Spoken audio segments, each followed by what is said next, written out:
नमस्कार, जय श्री राम, जय भोलेनाथ। दोस्तों, हमारा आज का टॉपिक है कि क्या भगवान है?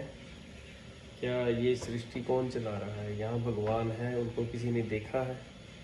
क्या हम भगवान को जान सकते हैं? कई लोगों के मन में विचार आते हैं। देखो कि ऐसा कहा गया कि जो भगवान को देख सके वो कोई और ही आंखें हैं, वो कोई और ही संत जन हैं जिन्होंने भगवान को देखा है। ऐसा नहीं है कि भगवान के किसी ने दर्शन नहीं किए, जिन्होंने किए वो इस चीज़ का ढिंढोरा नहीं पीटते हैं। वो ऐसे बहुत सारे गुणी संत जन हैं जिन्होंने भगवान के दर्शन किए, जिन्होंने भगवान को जाना है, भगवान को समझा है और लोगों के सामने ये बात को लेके हैं कि भगवान है। ये संपूर्ण धरती क्या है भगवान के लिए? एक राई के ताने के समान है। जिन्होंने इतना बड़ा सृष्टि को रच दिया, इन्होंने इतना बड़ा ब्रह्मांड को रच दिया। इतना बड़ा ब्रह्मांड है और उसमें एक छोटी सी धरती है। सूरज कितना, कौन चला रहा है सूरज को?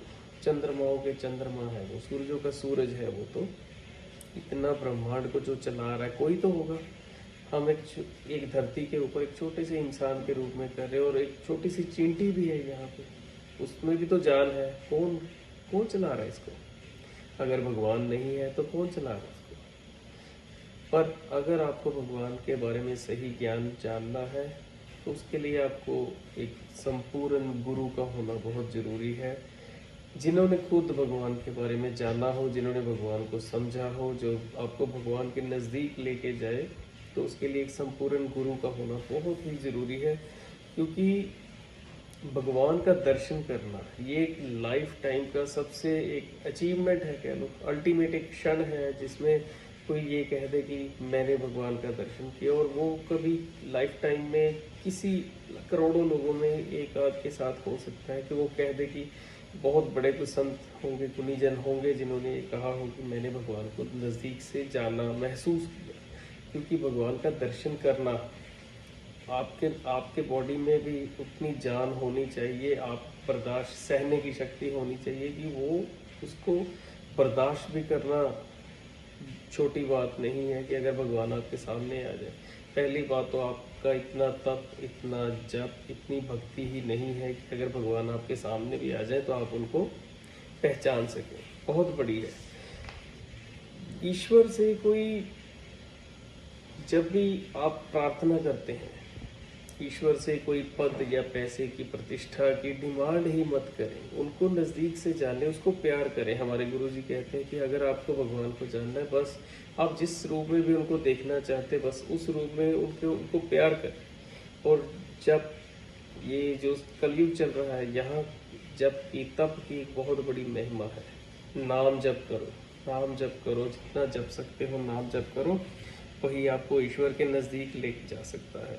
और ये आपके पिछले जन्मों के कोई अच्छे कर्म ही होंगे जो आपको इस जीवन में, अगर कोई अच्छे गुरु मिल जाए जो भगवान को नज़दीक से जानते हो, जिन्होंने भगवान की भक्ति करी हो, तप किए हो, और वो आपको भगवान के नज़दीक ले जाएं। आजकल क्या होता है कि कोई थोड़ी देर पाठ पूजा कर ले तो हम ये चाहते हैं, हम थोड़ी देर भी पाठ पूजा किया तो हम चाहते हैं कि भगवान बस अब हमारे ऊपर कृपा कर दें। हम जन्मों जन्मों से पापों के बोझ तले दबे हुए लोग हैं, हम माया से ग्रसित लोग हैं, पैसे के पीछे भागने वाले लोग हैं, रोज हजारों ठगियां करते हैं, झूठ बोलते हैं। ये बिजनेस करते हैं ना, जो बिजनेस में तो 100 झूठ बोलने पड़ते हैं। जिसने ईश्वर की भक्ति भी तब करनी है कि जब उसको कुछ चाहिए भगवान से, अदरवाइज तो भगवान का नाम भी सुबह माथा टेकते हैं, बस 2 मिनट में हो गया। मतलब नाम जप भी तब करना है अगर हमें भगवान से कुछ चाहिए, ऐसे तो हम नाम जप भी नहीं करते हैं। मतलब ये चाहते हैं कि हम भगवान को देख लें, उसको पा लें, बस हंसते खेलते हुए सब कुछ हो जाए, पर इतना आसान नहीं है।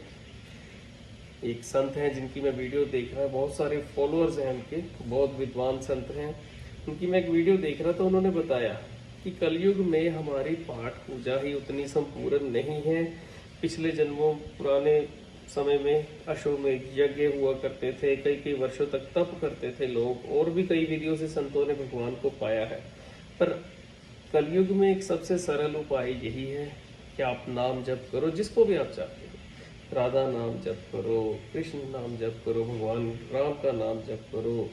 कोई किसको भी चाहता है, कोई भोलेनाथ का जप करे, कर, बस नाम जप करो, समय दो, ताकि समय आप जितना भगवान को दोगे, भगवान भी उतना ही आपके लिए, आपकी तरक्की के लिए करेंगे। भगवान भी देखते हैं कि कौन मुझे दिल से याद कर रहा है। और आजकल तो सबसे बड़ा टॉपिक जिस पे मैं जिक्र करना चाहता हूँ, आजकल तो यूट्यूब पे भक्ति की दुकानें खुली पड़ी हैं। हर बंदा आपको ये बता रहा है कि आप ये विधि कर लो तो बस आपके सारे चक्र खुल जाएंगे, आपके 10 चक्र आज ही खुल जाएंगे सारे, बस ये कर लो। मतलब ऐसा है कि हम तो बिल्कुल ब्लैंक हैं, ना हमने कोई गली लेवल का खेला है क्रिकेट, ना हमने स्टेट लेवल खेला, ना नेशनल लेवल खेला, और इंटरनेशनल मैच में हम सीधे ही आके खड़े हो गए, बस फिर क्या होगा, पिटाई होगी ना आपकी, चौके छक्के भी बजेंगे और खूब पिटाई होगी आपकी, आपको आउट भी पहली बॉल पे करेंगे क्योंकि वो इंटरनेशनल है और आपका कोई मुकाबला नहीं उनके साथ। ऐसा हो कि इंटरनेशनल मैच में हम खड़े हो जाएं और हमें कुछ भी ना आता हो खेलना, ये तो वो बात है कि यूट्यूब वाले तो भी ऐसा है कि एक दिन में ही आपके सारे चक्कर खोलने को तैयार बैठे हैं, बस उनकी वीडियो हिट होनी चाहिए। दोस्तों ऐसा कुछ नहीं, अगर आपको चलती हुई ट्रेन पकड़नी है तो आपको उसके बराबर भागना पड़ेगा, उस ट्रेन के साथ स्पीड मैच करनी पड़ेगी, तो जाके आप उस ट्रेन पे चढ़ सकते हो, नहीं तो आप बुरे तरीके से गिरोगे और चोटिल हो जाओगे। चाहे आप चींटी की स्पीड से चलो, धीरे धीरे चलो, एक्साइटमेंट में। ऐसा नहीं है कि हम यूट्यूब पे देख के कोई ऐसे क्रिया करने लग जाएं। हमने ये भी देखा है कि इससे लोगों को मेंटल इफेक्ट हुए हैं और बहुत सारा ऐसा लोगों को नुकसान हुए हैं। ऐसा नहीं करना, आप नाम जप करो, जैसा संत जन कहते हैं कि आप नाम जप करो और धीरे धीरे धीरे धीरे आप भक्ति में थोड़ा सा लीन हो। एक निश्चित रूप से आप अभी उसको, भगवान को पहचान तो नहीं पाओगे, पर उनके नज़दीक आना तो शुरू करो, एक स्पीड तो पकड़ो। कुछ भी हो सकता है अगर आप रेगुलर अभ्यास करते हैं नाम जप का। ईश्वर को ऐसा नहीं कि किसी ने पाया नहीं, आपको मैं बता रहा हूँ बहुत से लोगों ने पाया है, बस उसके लिए एक उचित संपूर्ण गुरु का होना भी बहुत जरूरी है और आपका अभ्यास भी करना बहुत जरूरी है। जय श्री राधे, जय भोले।